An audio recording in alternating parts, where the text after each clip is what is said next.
how the constraints-led approach ruined how I taught limb submissions. Thank you for joining me on this, my journey into the constraints-led approach for BJJ. My name is Sam Battlefields, and today we're going to look at a little concept I've been working on with regards to limb submissions that I call the Chock concept. Essentially, this concept was created because CLA has ruined my ability to teach submissions. I'm ruined.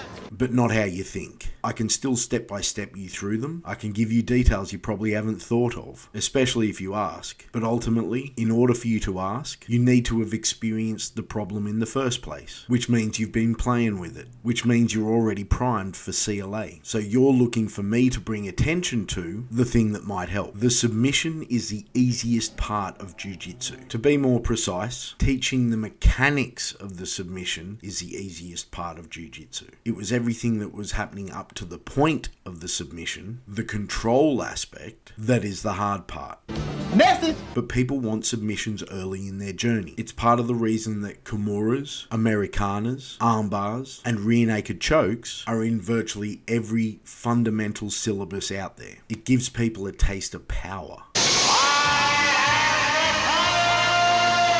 I had previously worked on a concept/theory that I called the attacking and locking limb theory. It was heavily reliant on internal cues. An example of this would be for an Americana. Your attacking hand grabs the wrist, then your locking hand wedges under the top of the arm and grabs your own wrist, locking it in place. Then you slide the attacking hand down towards their hip and increase the wedge height. Interesting to note that the synonym of chock is a wedge.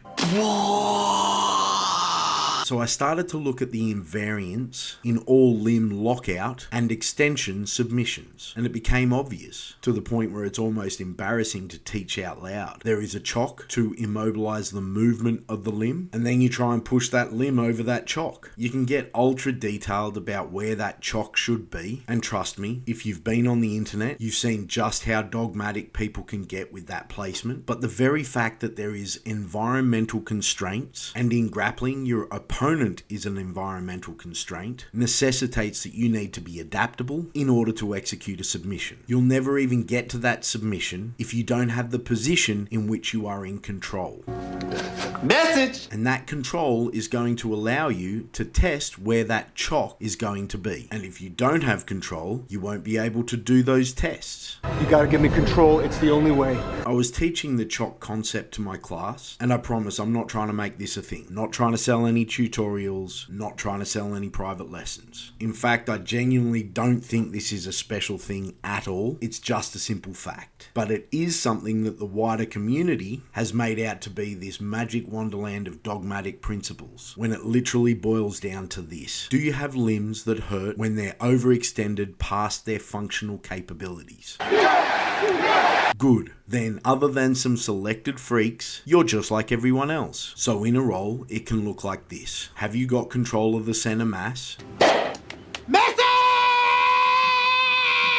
i.e. the torso. If so, isolate a limb and immobilize it. Place a chock somewhere near the joint, but make sure it's in the upper portion of the limb that you're looking to attack, and roll that limb over that chock until it hurts them. Because you know if it was done to you, it would hurt you. If it doesn't hurt them, readjust the chock, roll the limb over it again, test, and measure. Wrist locks and toe holds may be slight exceptions to the rule, but even then I could argue in the chock's favor. And furthermore, you don't even need the locking limb in the attacking and locking limb theory from before. Acting like there is a perfect way to land a submission, that you're able to just land on the perfect chock placement, that you'd be able to execute the perfect overextension of the limb, that you'd be able to do all of this with zero adjustment due to their movement, which is essentially what dead drilling implies. To believe that you can land any submission without adjustments is hilarious. Has anyone ever watched high-level jiu-jitsu? The amount of critical adjustments all the time is insane. Hell, there's a meme in the community about a white belt using micro adjustments to take out a purple belt.